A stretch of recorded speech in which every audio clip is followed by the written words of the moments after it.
Bayan wala sa akin nakikipaglaro. Ba't kaya? Si Tiffany na lang. Puntahan ko kaya yung bahay nun. Tiffany! Ano yun, bebang? Nanggugulo ka na naman dito eh.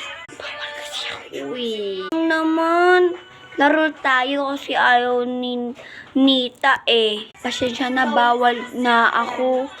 Tutulad din ni Nita, bawal din ako. Ano ba kayong mga best friend kayo? Buti na lang dun si Bea.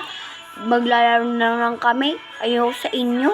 Wala ka, ayaw din yun ni Bea kasi pinabawalan na rin yan eh. Kasi baka mapapawisan daw yung gagaya yung itsura mo. Tapos,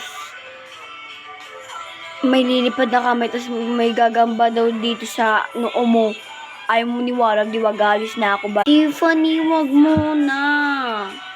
Ano ba yung mga kaibigan